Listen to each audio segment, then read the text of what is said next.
OBC आरक्षण के लिए चल रहा है उस पर क्या कहना? माननीय सर्वोच्च न्यायालय के फैसले का हम स्वागत करते हैं और बधाई देते हैं कि उन्होंने पिछड़े वर्गों को आरक्षण को दृष्टिगत रखते हुए उच्च न्यायालय के फैसले को रोकने का काम किया है और उत्तर प्रदेश सरकार को 3 महीने के अंदर ओबीसी आरक्षण का सर्वे करा करके, ट्रिपल टेस्ट करा करके और उसको आरक्षण लागू करने के बाद नगर पंचायतों का चुनाव कराने के लिए निर्देश दिया है। ये बहुत ही अच्छा कदम है। वास्तव में अगर बीजेपी सरकार चाहती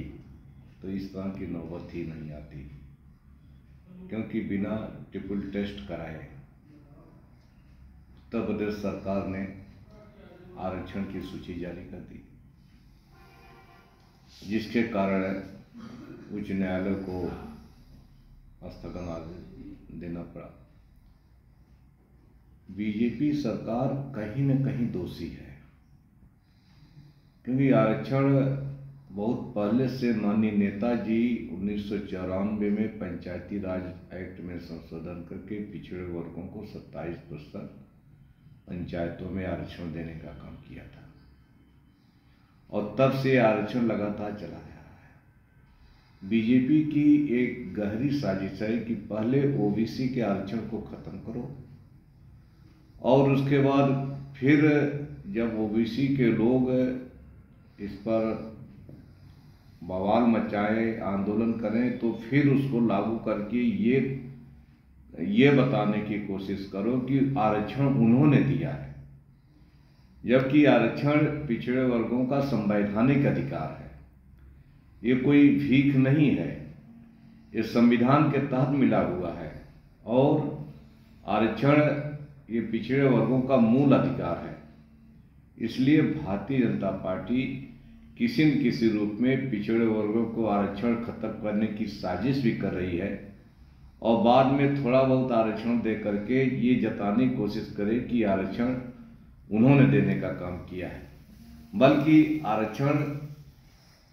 समाजवादी पार्टी की सरकार में लागू करने का काम किया। सरकारी नौकरियों में 27% का आरक्षण माननीय तत्कालीन मुख्यमंत्री माननीय श्री मुलायम सिंह यादव जी ने लागू करने का काम किया था। शिक्षा में प्रवेश में आरक्षण लागू करने का काम किया था, ताकि बड़ी संख्या में पिछड़े वर्ग के लोग बड़ी संस्थाओं में दाखिला ले सकें और पढ़ लिख सकें, ताकि वो जो है सरकारी नौकरियों में आरक्षण के योग्य बन सके। लेकिन आज बीजेपी सरकार की, केंद्र और प्रदेश सरकार की गलत नीतियों के चलते ओबीसी का आरक्षण सरकारी नौकरियों से खत्म हो गया है। हम पूछना चाहते हैं कि आज जितनी भी वैकेंसी निकल रही है उसमें ओबीसी का आरक्षण 0 कैसे दिखाया जा रहा है, जबकि पहले 27% का आरक्षण विज्ञापित होता था। अब पूरी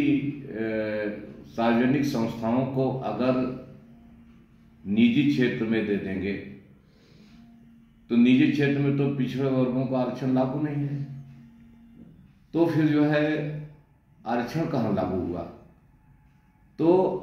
सीधे न खत्म करके इनडायरेक्ट रूप से पिछड़े वर्गों का आरक्षण खत्म कर रही है। पिछड़े वर्गों के हकों को जो है समाप्त करने की काम ये भारतीय जनता पार्टी सरकार कर